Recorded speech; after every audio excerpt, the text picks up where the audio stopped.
ही आहे मित्रांनो JCB, जी की आपण विहिरीचा गाळ उपसण्यासाठी आणलेली आहे. नवीन विहीर खोदणे असो किंवा जुन्या विहिरीचे जे काम असते गाळ उपसण्याची, हे काम करण्यासाठी हे JCB मशीन खूप चांगल्या प्रकारे कामी येते.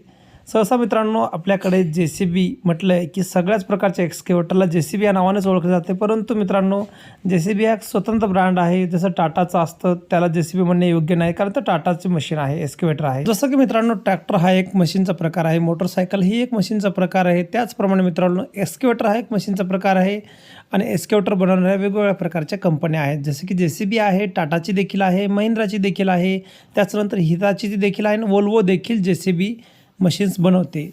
त्याचप्रमाणे मित्रांनो एक्सकेव्हेटर हा एक मशीनचा प्रकार आहे आणि JCB ही एक स्वतंत्र कंपनी जी की एक्सकेव्हेटर बनवते. JCB विषयी बोलायचं झालं मित्रांनो, तर JCB या कंपनीची सुरुवात केलेली आहे जोसेफ सिरिल बॅम्फोर्ड यांनी इंग्लंडमध्ये. ती केलेली आहे 1945 साली आणि जवळपास मित्रांनो 300 पेक्षाही जास्त मशीन ही कंपनी, जी की शेतीची असो किंवा इतरही बांधकामासंबंधी मशीन असतो, तर वेगवेगळ्या प्रकारच्या मशीन ही कंपनी बनवत असते. आणि जुना ब्रँड असल्यामुळे यांची सर्व्हिस देखील चांगली आहे आणि जवळपास जगभरामध्ये यांचं नेटवर्क पसरलेलं आहे. त्याच्यामुळे विशेषतः JCB या ब्रँडला अधिक जास्त मागणी आहे. विशेषतः या मशीनचा विचार करायचा झाला तर मित्रांनो, याची किमतीचा विचार जर करायचा तर मित्रांनो, जसं म्हणतात की 13 घर जाएगा इसके अंदर, तसं 1 करोडच्याही पेक्षाही जास्त अशी किंमत या मशीनची आहे. अत्याधुनिक असं हे मशीन आहे मित्रांनो. आपण विचार करू शकतो जवळपास 50 फुटाची जी सोंड आहे, ज्याला की बूम देखील म्हणतात, तर विहिरीमध्ये गेल्याच्यानंतर जो ऑपरेटर आहे त्याला कशा प्रकारे दिसू शकेल की विहिरीमध्ये कुठे काय आहे, कशा प्रकारे गाळ काढायचं किंवा दगड उचलायचा.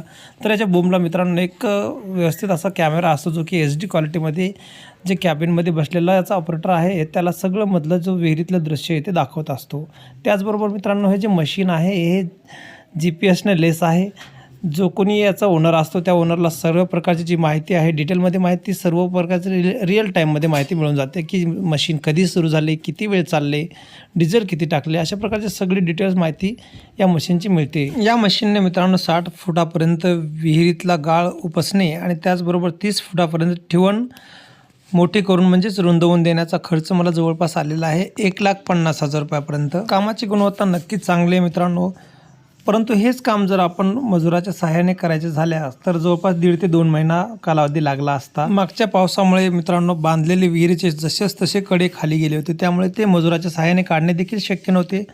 खूप जिकिरीचे काम होते, त्यामुळे या ठिकाणी मशीनच उपयुक्त राहणार होती. 50 फुटापर्यंतचा जो गाळा आहे मित्रांनो, अगदी वरतूनच या मशीनद्वारे सहजगत्या काढण्यात येतो आणि उर्वरित 10 फुटाचा गाळ काढण्यासाठी याला एक वेगळा 10 फुटाचा खड्डा, ज्याला की रॅम्प देखील म्हणतात, तर तसं करावं लागतं आणि त्या रॅम्पमध्ये उतरवून उर्वरित 10 फुटाचा गाळ या मशीनद्वारे काढण्यात येतो. पूर्वी या व्यवसायामध्ये जास्त करून मित्रांनो राजस्थानी लोकांचा समावेश दिसायचा, परंतु आत्ता आपल्या मराठी मुलांकडेच अशा प्रकारच्या 4-4, 5-5 मशीन्स झालेल्या आहेत. तर खरोखरच ही एक अतिशय चांगली गोष्ट आहे.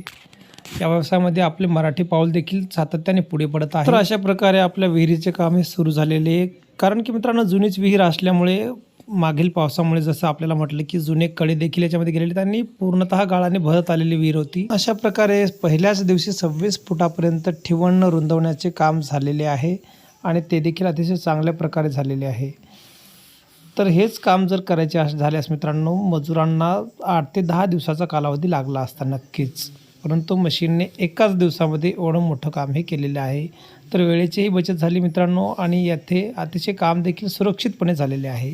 जवळून पाहिलं तर मोबाईलच्या सिंगल फ्रेममध्ये बसणं या मशीन शक्य नव्हतं, एवढं तर विशाल काय असं हे मशीन आहे मित्रांनो. आणि याच्याविषयी एक सांगायचं झालं मित्रांनो, जे आपल्याला बूम दिसते किंवा सोंड म्हणून आपण, ते सोंड ही कंपनीकडून येत नाही, तर ही आपल्याला वेगळी बनवून घ्यावी लागते. तर अशा प्रकारे मित्रांनो JCB कंपनीविषयी जी काही छोटीशी माहिती देण्याचा प्रयत्न मी केलेला आहे, ते कशी वाटली आणि JCBचा लॉंग फॉर्म कोणाकोणाला माहीत होता आणि ते याला एक्सकेव्हेटर म्हणतात, हा मशीनचा प्रकार कुठला, याविषयी कोणाकोणाला माहिती होती, याविषयी कमेंटमध्ये नक्कीच कळवा. आणि व्हिडिओ जर आपल्याला आवडला असेल तर व्हिडिओला लाईक करून, चॅनलला सबस्क्राईब करून इतरही शेतकरी बांधवापर्यंत या व्हिडिओला शेअर करायला विसरू नका. धन्यवाद मित्रांनो व्हिडिओ पाहिल्याबद्दल. भेटूया पुढील नवीन व्हिडिओमध्ये अशाच नवीन प्रकारच्या नवनवीन माहितीसह.